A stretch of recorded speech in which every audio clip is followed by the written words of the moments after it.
All right. Well, hello, everybody. I hope we're live. I hope everybody's getting this. We are welcome to the Underneath live stream with Kale, Zelden. And to bring the band back together today, I have with me your friend Rod Dreher, my friend Rod Dreher. Rod, hello. How are you today? I'm real sorry what Yoko did to us, man. Your friend Rod Dreher, my friend Rod Dreher. So this is what we're working on. So let me go to settings, audio, and hit echo cancellation, Rod. Go to me. Okay. Yep.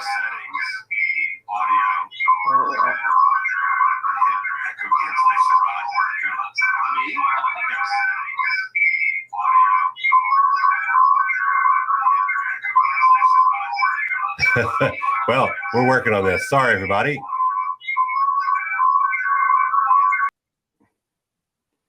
Eerie powers. I wonder if everyone can hear me. If so, it's a beautiful spring day here in Budapest. And Kale is working on the audio. Oh, here he comes. Did you get it? Not yet. So everybody hold on. We'll get this set up in just a second. Oh, here he comes. All right. Not yet. So everybody hold on. We'll get this set up in just a second. All right. Having issues?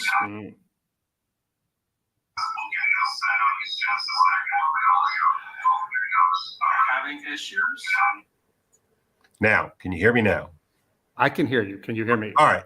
Well, let's kick that off. I think I figured out the problem, but we are all set to go here with the Underneath. So welcome to the Underneath, everybody. I have with me today Rod Dreher, and today we're going to just jump right into our show, which is we're going to talk a little bit today about first off Tennessee. Rod, as we have not gotten together to talk in quite some time, and a lot of things have happened, but let's just catch the readers up, catch the viewers up to what's going on with Tennessee in this trans narrative business. Well, about 9 days ago, I think it was, Kale, a transgendered person, a biological female who identified as male, burst into a Christian school, Presbyterian school in Nashville, killed 6 people, 3 of them children. Horrible thing. You know, sadly, this has become common in America. But what made this one so interesting is the police said when they shot her and killed her, she was in the middle of the crime. The police said that they captured a manifesto. That's the police's words. That would presumably say why she did the crime. Well, guess what? Here we are 9 days later. The police have not released the manifesto. Nobody knows what's in that thing, but I think a lot of people suspect, I certainly suspect, that it would lead people to draw negative conclusions about transgenderism, because this is happening in a context of trans days of vengeance, things like that. Go ahead. Well, right with that. So if we look at the timeline, right, the timeline, they had this trans day of vengeance slotted and ready to go, right? If memory serves, right, this had been slotted and ready. In fact, I knew a number of people got banned on Twitter because they had sort of made some comments about the trans day of vengeance. Apparently, that post had gotten flagged by the algorithm. Yeah, I was one of them. You were one. Okay.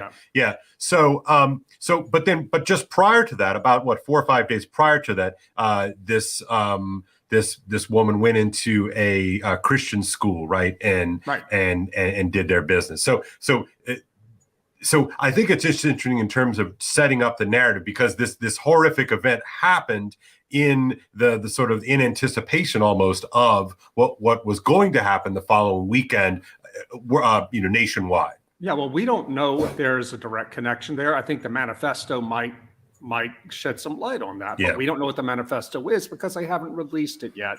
Right. I think they have to release this because not only because of the context you just brought up, and Trans Day of Vengeance was set to happen the day after Trans Day of Visibility, as if there are no more visible people in this country than trans people, right? Certainly in terms of the media. I mean, it's if you look at the numbers of people, like in live in the flesh, so to speak, versus the kind of copy and dominance on the airwaves. I mean, it's really kind of a striking thing, isn't it? But here's the most ghastly thing about this event in Nashville. And a lot of people have noticed this. The media went into full preserve the narrative mode, turning this massacre of Christians, including Christian children, by a transgendered person, into a story in which the real victims were LGBT people. Yeah. And I don't think that anybody thinks that all trans people are potential mass murderers. I certainly don't think so. If anybody thinks so, they're crazy and malicious. But come on, Yeah. you know. No, it's such a weird inversion, isn't it? I mean, it's just I mean, again, and this is not new to me. I'm certainly not new to you, but flip the victim perpetrator narrative. Mm-hmm. I mean, and the whole thing is absurd, right? Imagine if a conservative Christian, just a Christian, let's just say a Christian, Mm-hmm. Walked into, I don't know, like a drag queen story hour and started shooting things up. I mean, seriously, like imagine that. Well, we don't even have to imagine that, because when these things have happened, like at the Pulse nightclub, things like that, suddenly it's wall-to-wall homophobia. And you know what? Sometimes that is justified. We have to think about, are these things, are there factors in the culture that are causing disturbed people to react this way? Didn't happen here, has not happened here. It's not going to happen here, because the capital R, capital C ruling class, as I like to say, wants to control the narrative. And I got to tell you, Kale, I don't know how it's been in your circles, but since this happened 9 days ago, so many people I know said this was a Rubicon for them, seeing how blatantly the media and Joe Biden, the president, moved to shift the narrative to prevent people's eyes from going towards the possibility, just the possibility, that this could be ideological anti-Christian terrorism by a trans person, or that this trans person might have been taking testosterone and that could have ramped her up, her aggression up, which we know happens. Well, I'll tell you what, I mean, you and I were texting back and forth that morning, that it happened. And the first thing I thought of, Rob, was our great conversation. One of my favorite conversations we did under our old show, The General Eclectic, with Helena. And, when she both describes in her Substack piece, but also in our show, what it was like to be a young woman on testosterone. My immediate thought to you was like, man, like this stuff drives you crazy. And especially if you're not accustomed to it, yeah. As you pointed out to me at the time, as males, we have a long time to get accustomed to this stuff, and still we don't do it. I mean, that's why men are generally so violent. But at least this is part of our normal. Imagine some poor teenage girl who's told that getting on testosterone is going to solve all your problems, and then she finds herself full of rage. We don't know that's what happened here, but the fact is we're not allowed to talk about it. Yeah, so the silence, right? The great wall of silence, both enforced with our social media algorithms, but also, polite people don't talk about these things, right, Rod? I mean, so what are we to make of that wall of silence? I mean, how do you break that wall of silence? I think we have to talk about it. If the media won't talk about it, ordinary people have to talk about it. Pastors have to talk about it. I was just this week talking to some friends of mine in my hometown, St. Francisville, the Methodist Church, which is my family's home church. The local Methodist congregation has voted to stick with the liberal pro-LGBT national denomination. And it's caused, I understand, a lot of anger and dissent. The reason I bring that up here is because some of my friends I was talking to, they aren't particularly pro-LGBT, but they just wanted to be nice. And it's like, and one of my friends was even angry that the pastor scheduled a vote, poll the people. I said, what's wrong with asking the people what they think about this issue? My friend said, well, because it caused division. It should have just been done without talking about it. So it's that kind of an argument from a standpoint of harmony, that harmony is the sort of the greater good, right? Right. Rather than truth or something. I don't know. Exactly. And this is a very Southern thing, as you know, that we value social harmony above anything else. Especially within the tribe, right? Especially within the tribe. Right. And so the reason I bring this up in connection here with what happened in Nashville is because, as you say, respectable people, middle-class people who want to be nice and non-bigoted don't want to talk about this stuff. But you have to talk about it, because look what's happening. I mean, we have this disinformation machine that is gaslighting everybody 24/7. And it just happens, I think, to have gone into overdrive on the Nashville story and showed itself, Yeah. instead of Right. just humming along quietly in the background. They forgot to shift gears smoothly, and it allowed people to see the kind of gaslighting that I think is going on all the time about a number of things. Yeah, I was genuinely impressed, I guess, and not in a good way, but I mean, I was impressed, Rod, that they were able, again, the sort of the curators and the crafters of the narrative, as you and I like to talk about, but they were able to successfully, really within about 24 hours to 48 hours, to move this, right to their favorite position, which is that this is ultimately about guns, right? That this is about, gun control and how dare those legislators do nothing about it. And, it was sad, frankly, to see. And then not only was it about guns, but then it became about, storming these various state houses. And let's remember, Rod, actual storming of state houses looked a lot like a certain thing that happened on a certain day in January about the 6th. Disappeared. It's gone. It's gone. So then it became about guns, and that politicians are not protecting kids from guns, and it just a totally successful shift. And now, Rod, I read the news. I'm all over the internet too much, frankly, and the story's gone. The story is, in fact, gone. It is. Might as well never happen, except for the gun part. I was looking at the New York Times this morning. They had a story by some country musician, Episcopalian in Nashville, saying that country music can heal the wounds of the shooting, and it's all about guns. The Country Music Awards, they had a finale of the national broadcast that brought 5 drag queens onto the stage, and this is Country Music Awards. Yeah. So what does this tell you? I guarantee you that most of the country music audience ain't down with that, but it doesn't matter. The elites are the ones who set the agenda. And this is not news to you and me. It's something that we've been talking about for a while, but it's just becoming more and more difficult to deny. Right. And the implications of this sort of thing, whatever one thinks of this curated narrative that we are being fed, right, and it's very closely sort of trimmed on the edges, and it's all very sort of neat and proper.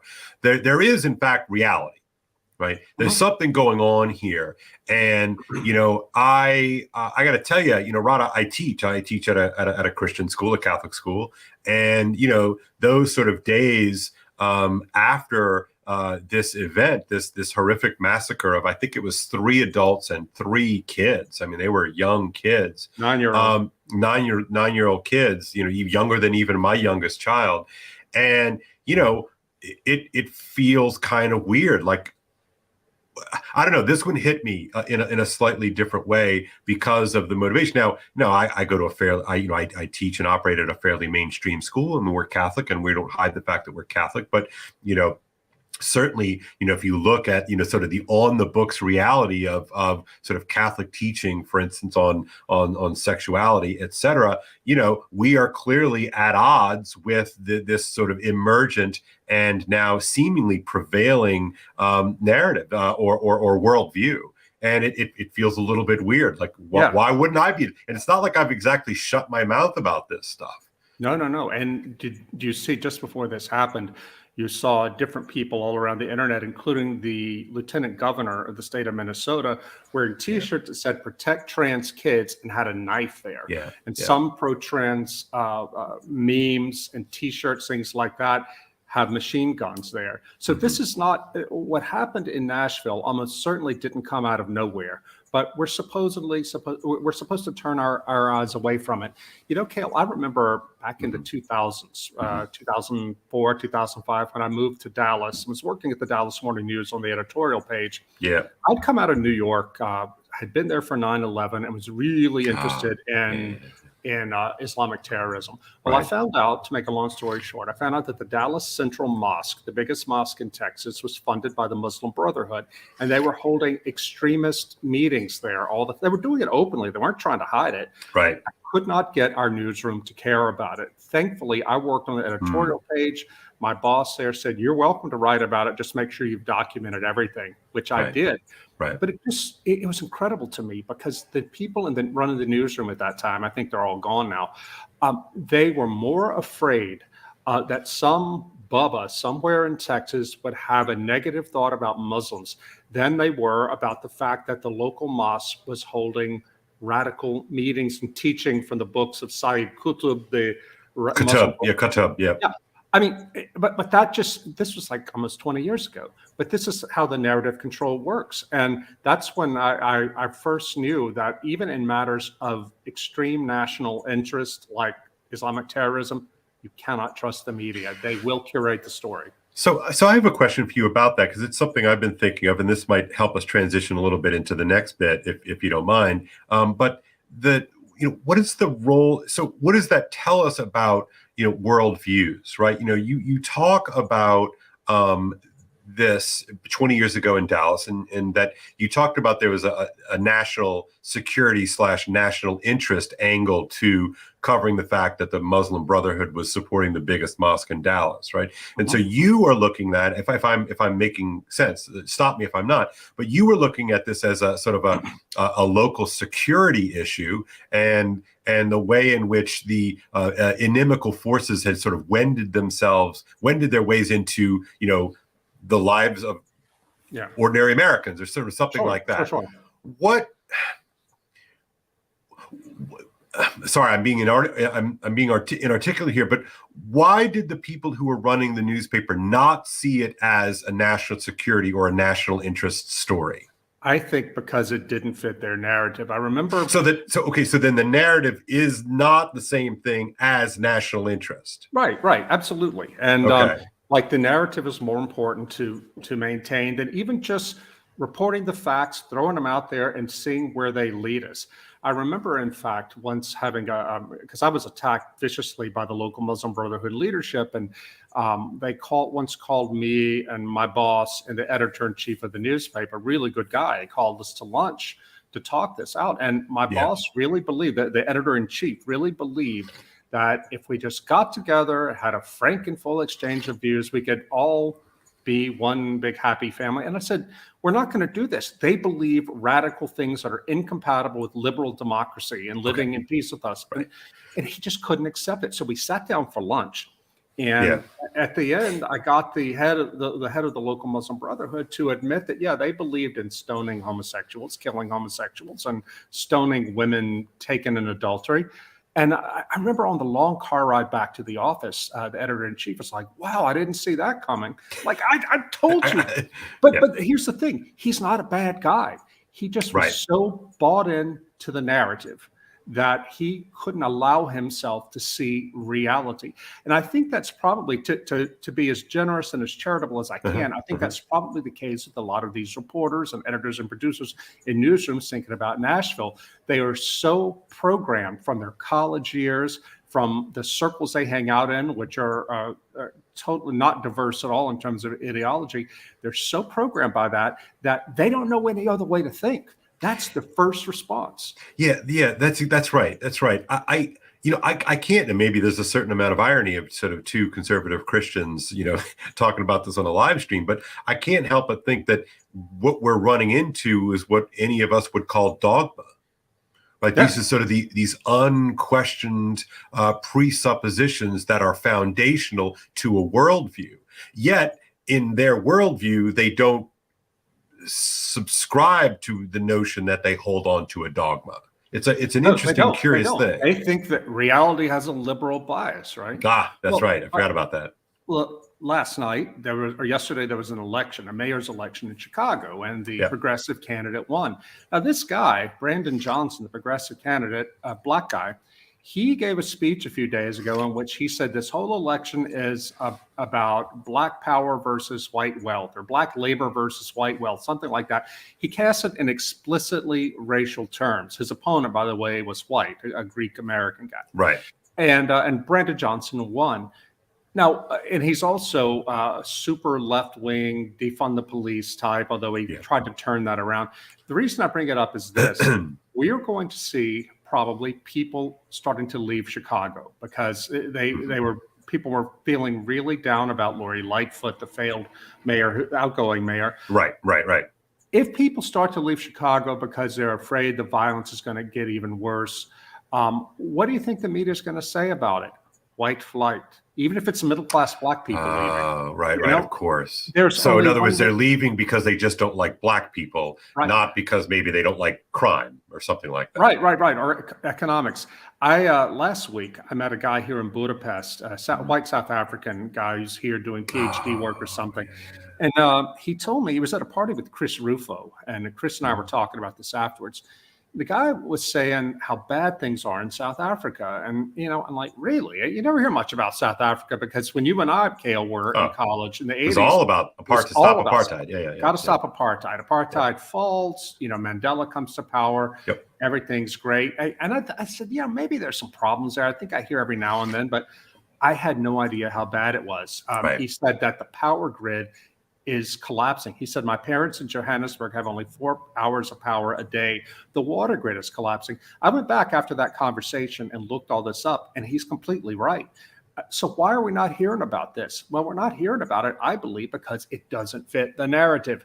But what happened in South Africa is after apartheid fell, they had hard, what we would call DEI laws, where they had to hire managers in all firms, private and public, that had to get it like Ibram Kendi would say, if 70% of the people in South Africa are Black, 70% of the managers have to be. Right. Well, they ended up that there weren't enough like nuclear engineers or competent managers to run these facilities.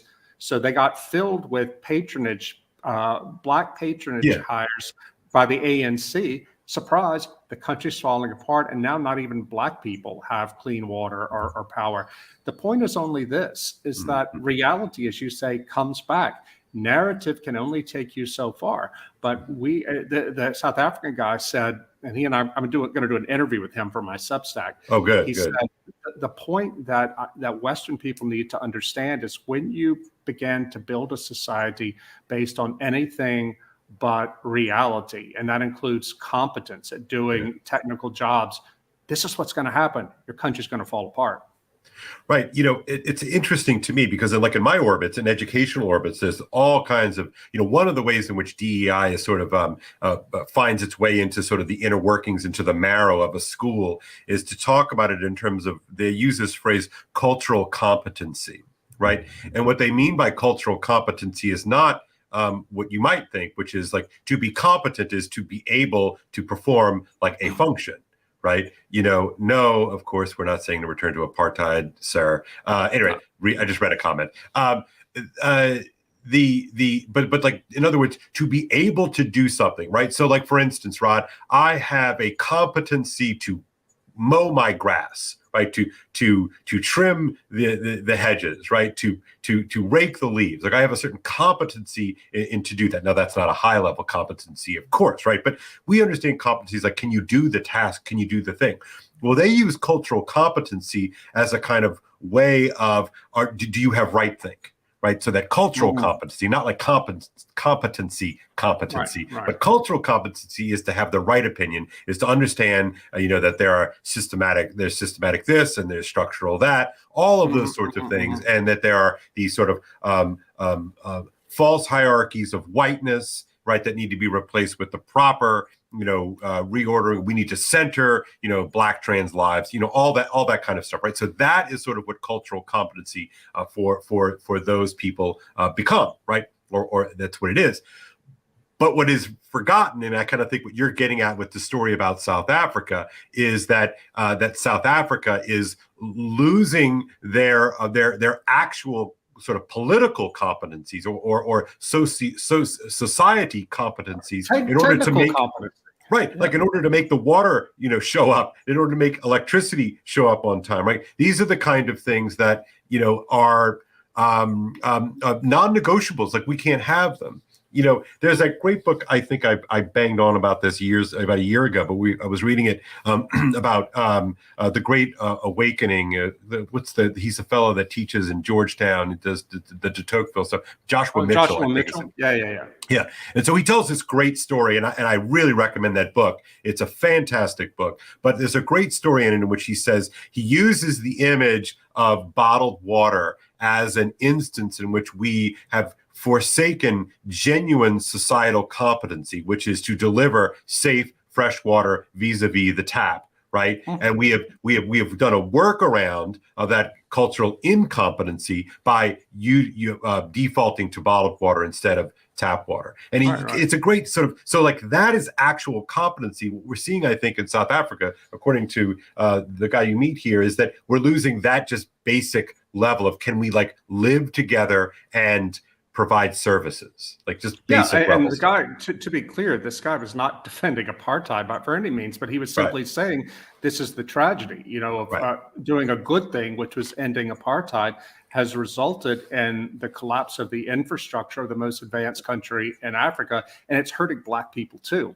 And I only bring that up because it happened this week, but it's a clear case of narrative, of reality defeating narrative. And we're not hearing about it in the West. The reporting is just not there. Why do you think that is? Yeah. Well, it seems that we have a motivated group of people, so who are in charge because they want a different narrative, right? They want a different reality, maybe. Well, I think you're referring, to that fantastic piece by Jacob Siegel in Tablet, the online magazine Tablet, called 13 Ways of Looking at Disinformation. Folks, if you haven't read this, go to Tablet and read it. Jacob Siegel, Siegel, is the author. It's an incredible piece of work. And in it, he basically says that we now live in a situation in the United States. It started with the war on terror, but it's been carried on by every administration since then, in which the ruling class of this country believes that it has a right to rule no matter what its failures are, and that it can and will and does you collaborate between the military, the intelligence agencies, the tech world, big business, and so on, to manufacture and control a certain narrative. And this narrative is they do it with the threat of we have to protect everyone from domestic terrorism. Well, guess what? We're all going to become domestic terrorists if we dispute the narrative. That's right. And the piece is really long and detailed about how this has worked from Russiagate to COVID and on and on. Well, there was a curious moment. So I stumbled upon the article fairly early on, and I started reading it, and it's one of those things I kept scrolling, on my phone. I'm like, how long is this thing? Very long. This is super long, right? And at any rate, I eventually I went and I printed it out, and I just sort of copied and pasted it onto a Word document. It's like 22 pages long.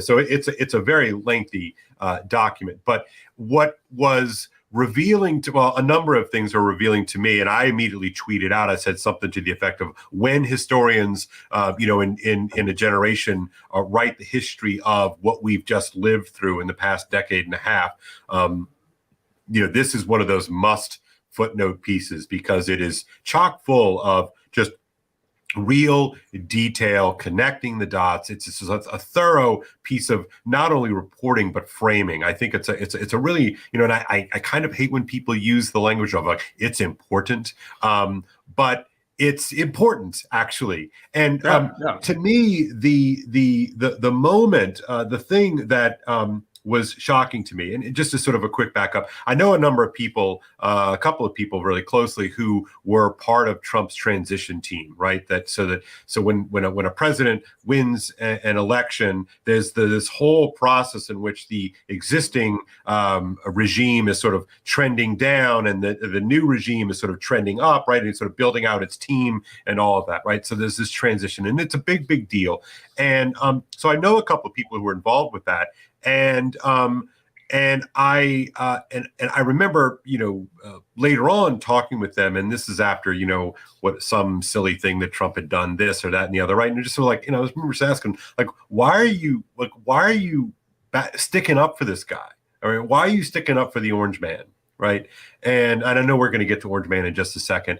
And he just looked at me in the face. He says, Kale, you have no idea what this administration faced from before they even, raised his right hand and swore him in. He says, I have been in D.C. for over 20 years. I have never seen anything like this. Now, at the time, I must admit, and I'm a little embarrassed to admit, that I was sort of like, all right, dude, you're kind of cooking up reasons why, to stick up for the Orange Man, like in sort of this, that kind of annoying way that I used to sort of go there. But what you learn in this piece here, and it's on the first page, and I'm just going to read this section real quick, Rod. And he says, in his last days of office, this is from the Siegel piece, a guide to understanding the hoax of the century, right? And he says, in his last days in office, President Barack Obama made the decision to set the country on a new course on December 23rd, 2016, right? So remember, Trump will be sworn in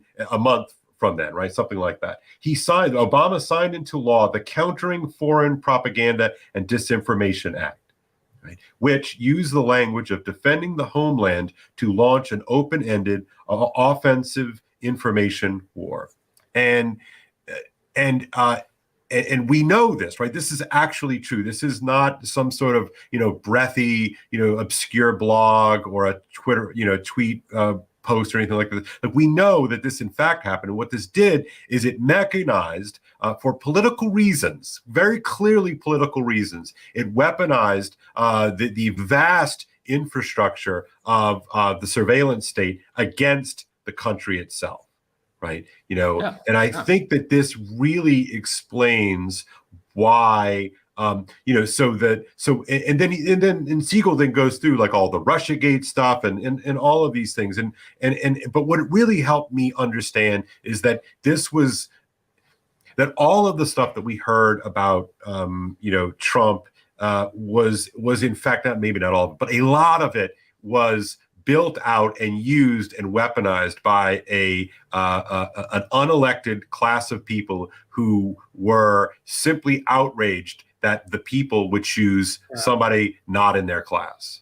Right, exactly right. And we found out after Trump was defeated for re-election, I think, was it in Time magazine that someone wrote about the secret cabal that saved America? Yeah, like this is like an actual story. This is an actual story. So this is what the paragraph that really got to me about the Siegel piece. And I should say that I have no idea if Jacob Siegel is on the left or on the right. It doesn't matter. Doesn't matter. And I love the fact that you can't tell. Yeah. He writes, what do the members of the ruling class believe? They believe, I argue, in informational and management solutions to existential problems, and in their own providential destiny and that of people like them to rule regardless of their failures. As a class, their highest principle is that they alone can wield power. If any other group were to rule, all progress and hope would be lost, and the dark forces of fascism and barbarism would at once sweep back over the earth. Now, Kale, hold on. Read the next line. Read the next line. Okay, I think this is important. I think this is important. All right. While technically an opposition party is still permitted to exist in the United States, the last time it attempted to govern nationally, it was subjected to a years-long coup. In effect, any challenge to the authority of the ruling party, which represents the interests of the ruling class, is depicted as an existential threat to civilization. Right. In other words, Rod, our democracy. Our democracy. One of the things that I've been tweeting about for years, and who cares? I've got like 2,000 followers, like whatever. But I've been just like, every time I see that phrase, our democracy, capital O, capital D, they really mean that actually. Like ours as in not mine or yours, right? It's theirs. It's their democracy, right? And that's what we should start saying, like their democracy, because they have this sort of almost messianic sense that it is theirs to do with, and how dare the opposition party. It reminds me, sorry, and I'll let you talk here in a second. It reminds me of that poor team that always has to play the Harlem Globetrotters, right? I mean, Republicans are that team. What is it? The Generals, I think it's called. Yeah. It's like the loser team. Like they literally get paid to get to lose elections. Yeah, well, the whole trans narrative is a microcosm of this, because you notice how any criticism at all of whether or not you should give cross-sex hormones to little children, etc. Immediately, talk about existential threat. Trans children will die. You'll have blood of suicide on your hands. Rod, the real genocide, right? The real genocide is the narrative against these victim souls. Yep, exactly. And so you see, though, in a microcosmic way, the broader narrative that is gaslighting the whole country. And I got to tell you, I live here in Budapest. I'm looking out as we speak to the Danube River, and people over here in this country, they can see so clearly what the United States is doing.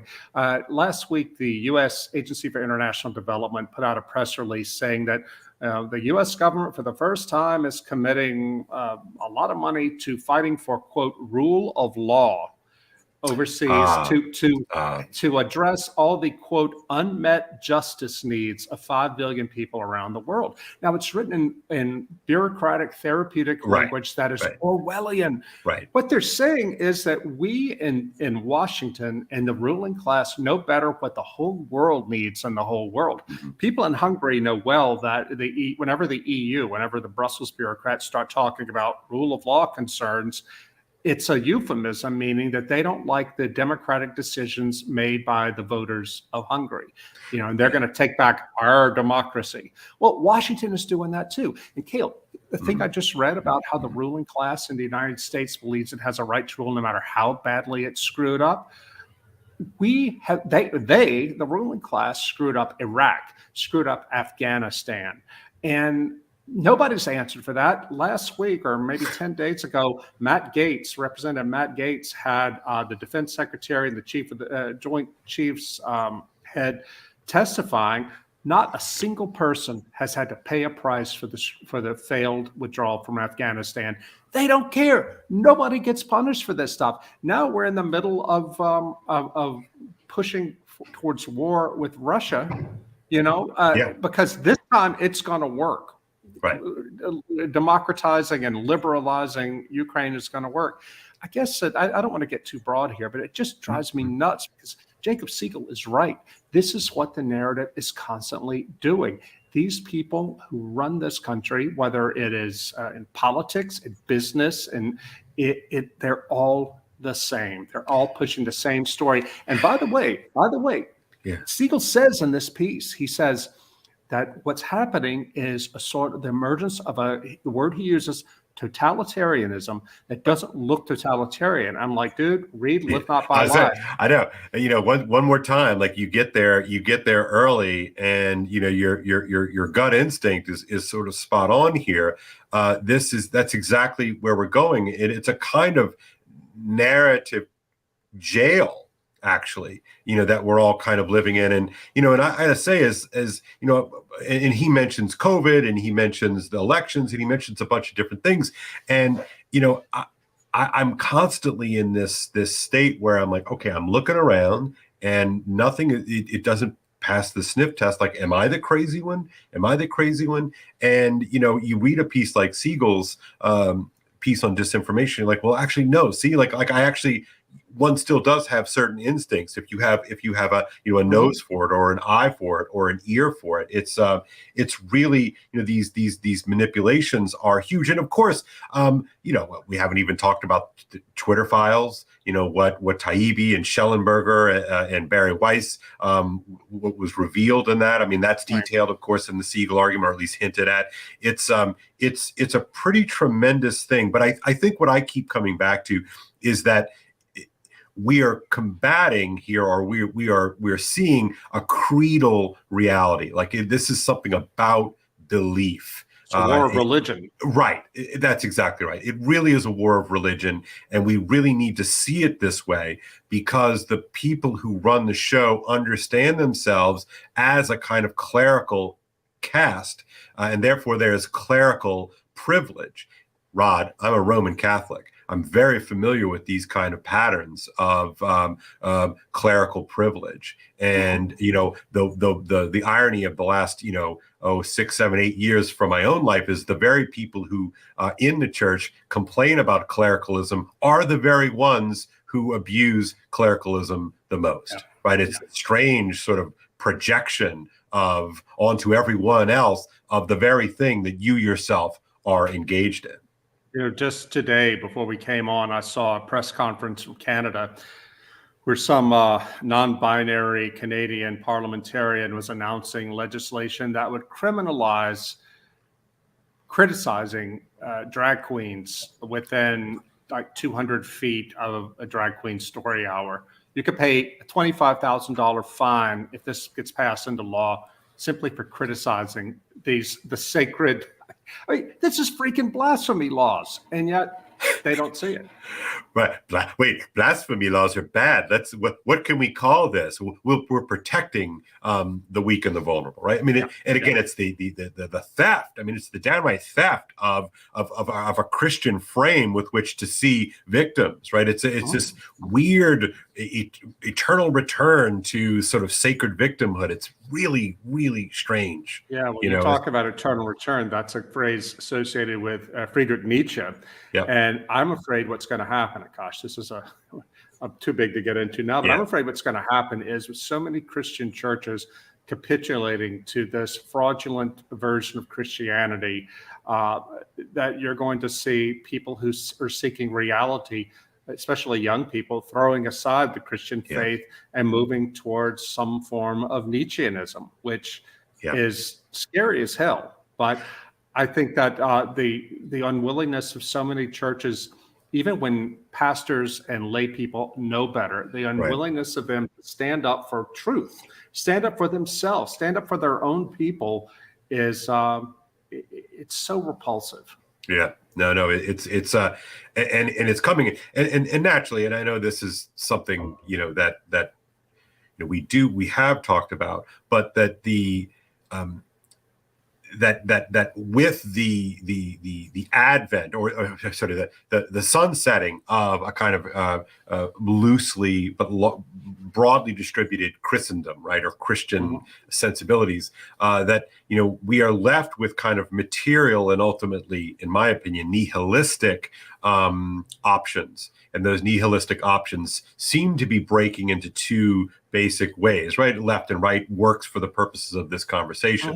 But what we're seeing, with the sort of the emergence of, the trans demon mascots at state houses, like we have one option, which is sort of this, what does Mary Harrington call it? Fully automated luxury Gnosticism on the one side. And then you've got this sort of this strange emergence of a kind of post-Christian, pre-Christian, Nietzschean will to power, like on the right. And, honestly, if those are our options, like, we have it's bad. There's a certain doom there, right? Yeah. And, we saw this week something that no American has ever seen. A former president of the United States arraigned on felony charges, Orange Man, as always.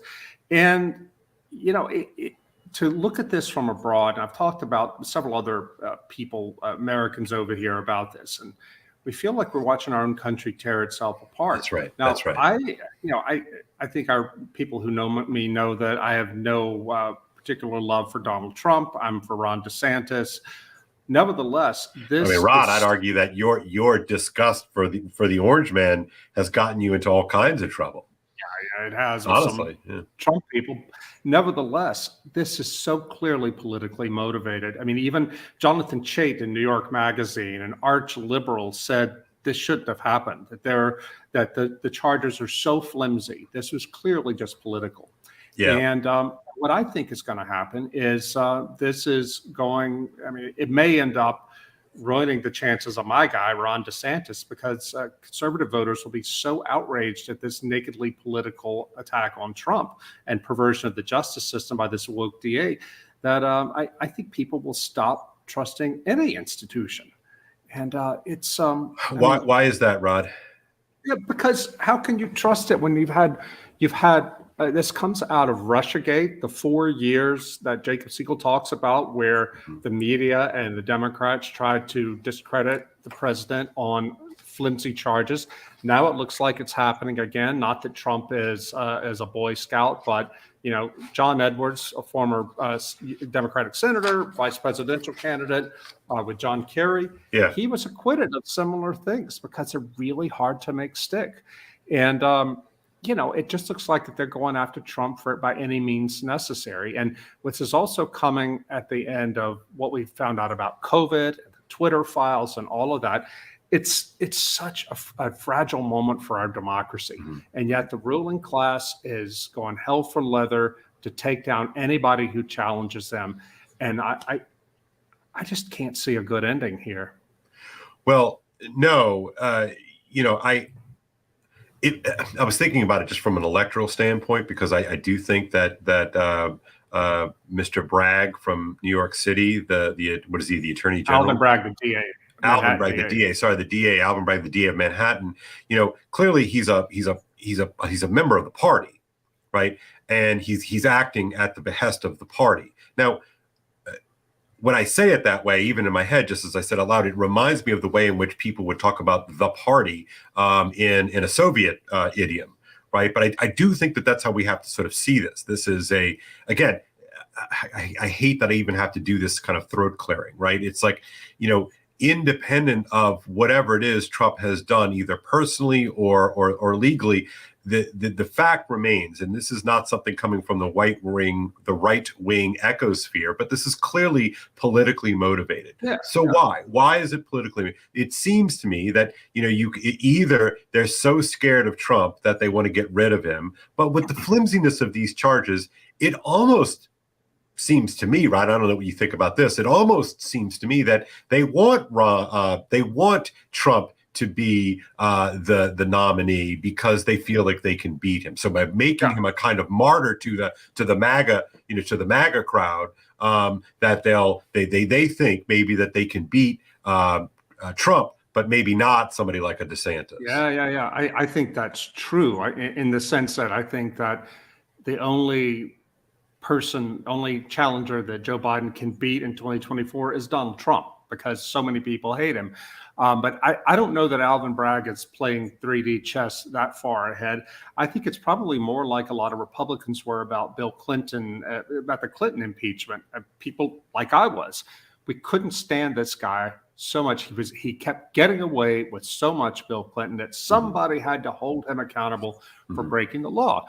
And it ended up, he was impeached but not convicted, and it blew back on Republicans because the American people didn't like what Bill Clinton had done, but they felt that it was just too much to do to a president over sex. It might be the original Republicans pounce story.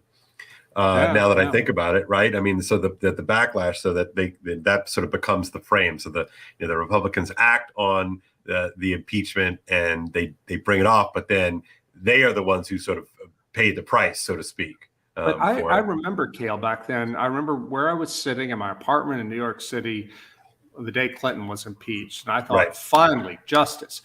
And I realized, I was young then. I was in my early 30s. I realized now that what I couldn't see back then. Back then, I was surrounded by fellow conservatives. Couldn't stand Clinton. We had talked ourselves into how he's history's greatest monster, and we could not recognize the broader picture and why this could come back to hurt us. Why it might be reasonable for Americans. Maybe it's somewhat hypocritical, but still reasonable when you consider the stability of the country to oppose Clinton impeachment. Right. I'm 56 years old now. I can see the wisdom there. I can see the wisdom of Gerald Ford pardoning Richard Nixon, even though had I been a young person back then, I would have been outraged. But I think the Democrats have gotten high on their own supply here, and they don't see the danger here. Now, mind you, Trump, they say that the charges Trump may face in Georgia could be a lot more serious. In Florida, maybe. So there's a Florida one too. Is there? I haven't followed that. In which case, those might be worth pursuing. But campaign finance or paying off a porn star? I mean, but what's going to happen is they're going to fire up the MAGA base so much that if the Democrats do win in 2024, it's going to make this country even harder to govern. And I was talking recently in Budapest. We had a guy in here through the U.S., from the U.S., an academic who studies the military. And he said the military is in real trouble with recruitment. I mean, this is not news. It's been reported.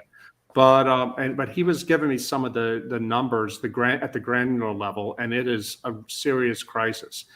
And I said to him, I told him about my story. I've told often about how I tried to suggested to my son, who was thinking of the military, that he not do it. And even as he's suited for it.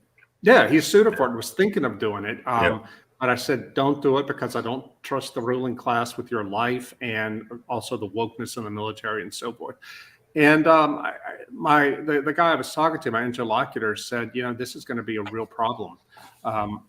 Trying to get the people who are the class, the families that usually, because military service is often a family tradition. Of course, they're starting to lose faith. Right, and we know this, Rod. I mean, if you look at the predominant tribes, if you will, from which the military has relied for bodies, to sort of put it in that kind of frame of reference, it's flyover country, right? It's flyover country and urban poor, right? That this is where the military has been the most successful in terms of recruitment. And, in our generation, it became déclassé, right, for people who are aspired to upper middle class and upper class realities to do the perfunctory military thing, right? I mean, I think one of the gifts, so to speak, sorry to be ironic, but one of the gifts of the post-Vietnam era was that people who went to Princeton or Yale or Harvard or Columbia or whatever, fill in the blank, didn't do military service, right? And so then it really became a kind of divide, in terms of enlisted men, and then the necessary officers that were brought up through the various military academies. Well, what happens if you don't have anybody show up for you need bodies for a military? Like, you can't have, a sort of a fully droned military. Like, you need boots on the ground and all of that kind of reality. I mean, what kind of crisis do you anticipate this being? How widespread?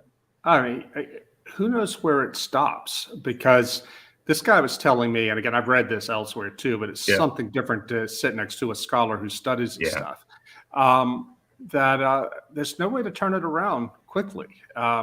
And he was telling me that one of the reasons the military has gone woke insofar as it has is it's trying to react to a different society. Well, okay, fine. You may be reacting to a different kind of society, but you have to ask people who have been those who are the most faithful in sending their kids and raising their sons and even their daughters going to the military. If you've alienated them for the sake of trying to reach out to people who are probably never going to come to you anyway, right?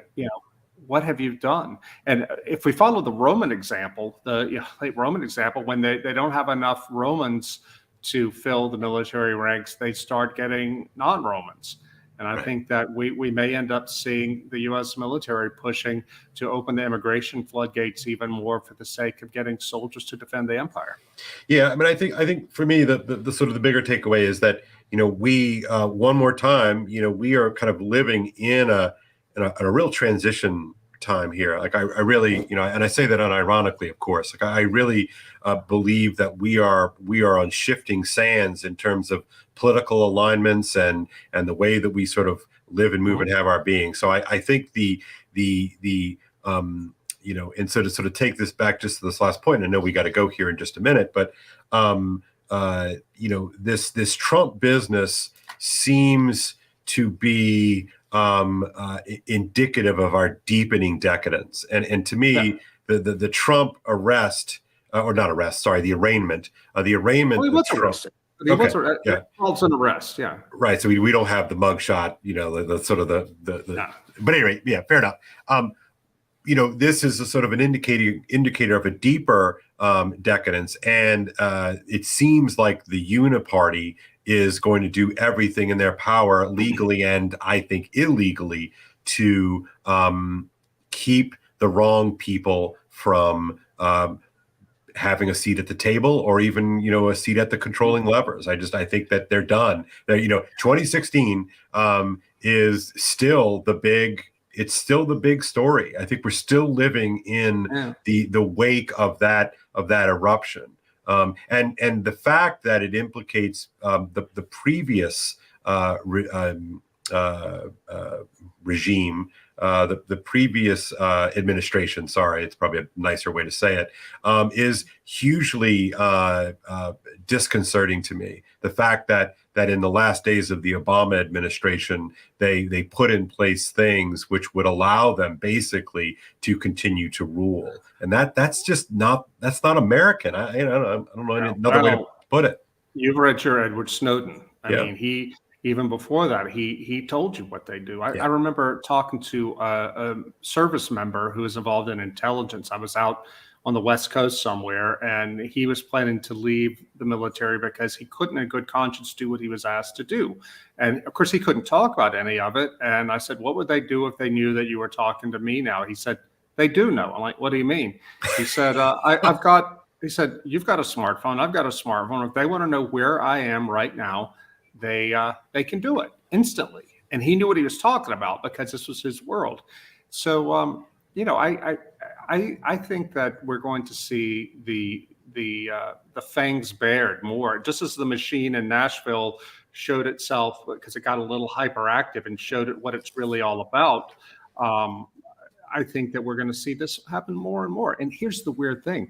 I think Trump is a sign of decadence, but I think he's a symptom, not the cause. Mm-hmm. And when we saw what happened in Stanford with Judge Kyle Duncan at Stanford Law School, when those elites went berserk and wouldn't let him speak, I knew in that moment, watching that happen, watching that video, that as much as I can't stand Donald Trump, I will crawl over glass to vote for that guy, to keep those elites from gaining control of the machinery of this society, because they will crush people like me and you.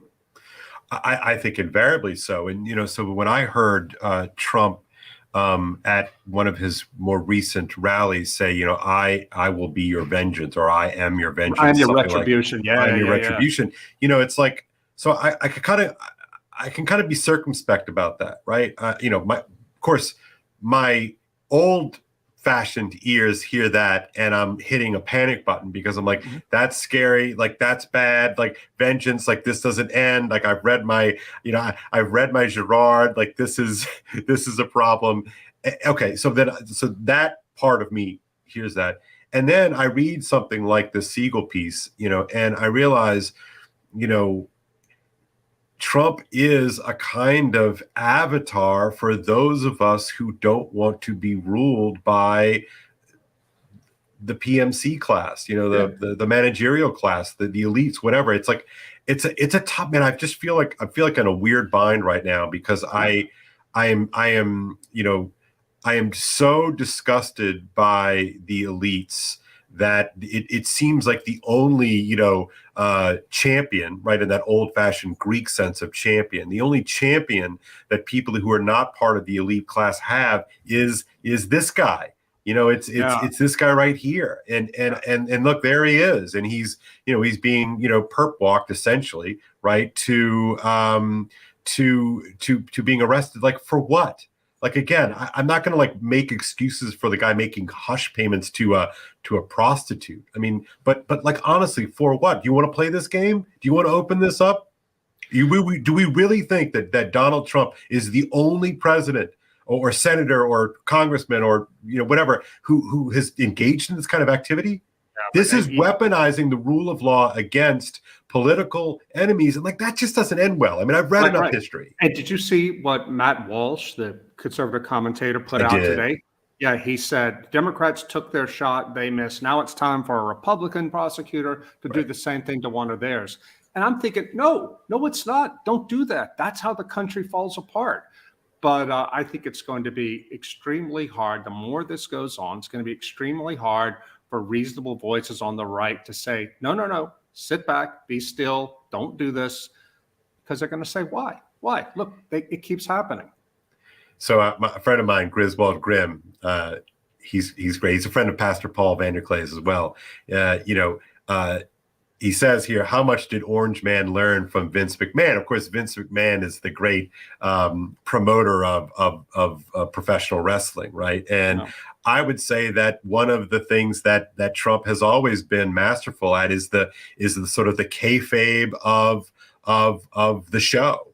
He's a showman, But I let's be blunt.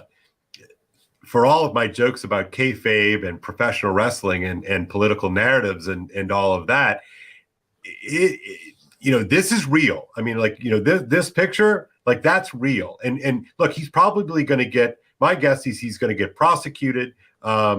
He's going to get prosecuted, and he's going to get found guilty because it's Manhattan, and then it's going to go into the appeals process, and he'll get. It'll get dismissed, right? But that's what's going to happen. But this is real stuff, independent of his mastery of the show of politics. And what we see in this Siegel piece is that it is real, right? The forces that are now, it's like when the gun is turned against the boat that it sits upon, that's real. And I think that's the situation we find ourselves in. And just because Donald Trump is a bad man doesn't mean that the people who are out to get him are good. Right. Because they're not. They're going to come after you too. And I think this is one of the reasons I think people like Glenn Greenwald, Barry Weiss, and others on the left are really so helpful right now, because you can't accuse them of being right-wing stooges. They actually see, Glenn Greenwald is accused of this all the time by the left. He hasn't changed his positions on anything. Mm-hmm. He was hated by the right before. Now he's hated by the left. Mm-hmm. But he sees it. He sees what this is all about. He sees what they're going to do. So then the question that I have, and maybe this is the question that we'll leave the audience with, because I know you have somewhere special to go. I don't want to get into that, but that's why I'm all dressed up. Got the suit on and all that sort of stuff. This is not a new aesthetic for the two of us, but it's haphazard. But when will people realize that what we're fighting against is not politics in that kind of sense that you and I grew up with politics, but this is religion? I really think it's important that people understand that that's ultimately what we're talking about. And this is a sort of a fight of dogmas in a strange sort of way. Mm-hmm. And I don't know how you work your way out of that. Right. At one point, liberalism was the sort of the technology that we came up with in order to stop killing one another. Yeah. Right. And it seems that liberalism, while clearly effective in some way, shape or form, has lost its compelling quality, both on the left and the right. And I'm not sure, this is like this sort of uncomfortable space that you and I find ourselves in. I'm not sure what the solution to that is, but I think recognizing what's going on in our country is ultimately a religious one, should give people a sense of what the stakes are.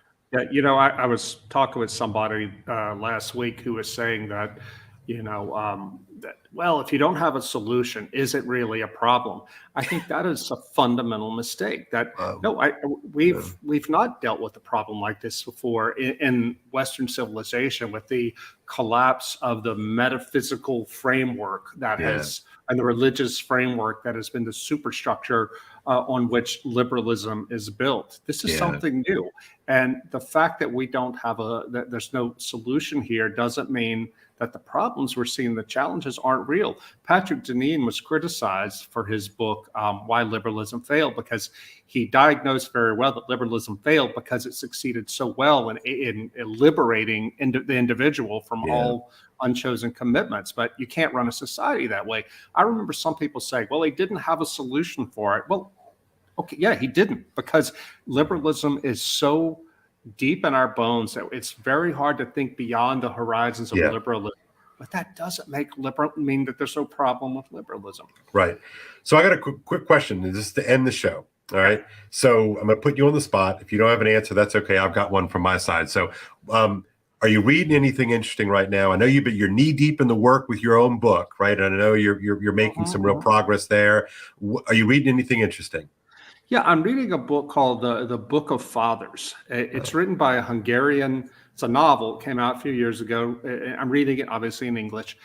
It's a book by a Hungarian novelist who goes back and talks about generations of fathers starting like in the 1700s and living in Hungary and the adventures that have happened to them. And it's basically a history of the Hungarian nation as told through a family line. Wow. And it's some magic realism in there, and it's just fascinating but it's teaching me more about this country where I find myself living now. But I've read history books, but this is really a narrative, and I'm enjoying it a lot. And it has made me realize, to come back weirdly to what we were talking about, it's made me realize what a blessing it has been in America to have been freed from some of these ancient rages and ethnic hatreds and tribal hatreds. This is one of the reasons people came to America, to be free of that. And this is why, if the American experiment is winding down, God forbid, but if it's winding down, it will be a world historical tragedy, because it will mean that men ultimately fall back to earth. So my friend and colleague, we're in my class right now, we're reading Frankenstein, Mary Shelley's Frankenstein.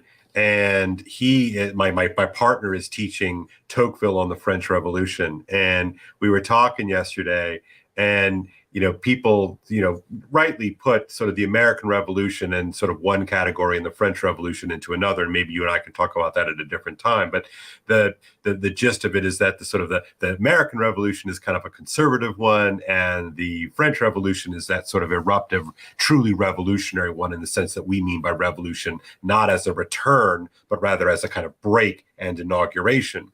And he said to me yesterday, after we were seeing all the stuff that you and I are talking about unfold, we're like, maybe the American Revolution is just the slow motion explosion of what we see happen quickly and disastrously in the French Revolution, which I thought was an intriguing thesis. Quite a thought. That's a really interesting thought. Yeah, it's a really intriguing thesis. I mean, Ian McGilchrist, in his book, The Matter with Things, is talking about time. And he said he lives in the Scottish Highlands or near the Highlands.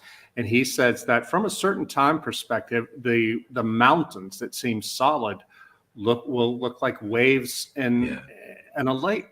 Depending on your perspective. That's right. It's like if the time is scripted like with this or like this or like this, like your perspective can radically alter in terms of that. Because in the historical record, what's 200 years, right? It's nothing. So the other thing that I'm reading in my other class is, of course, the Odyssey.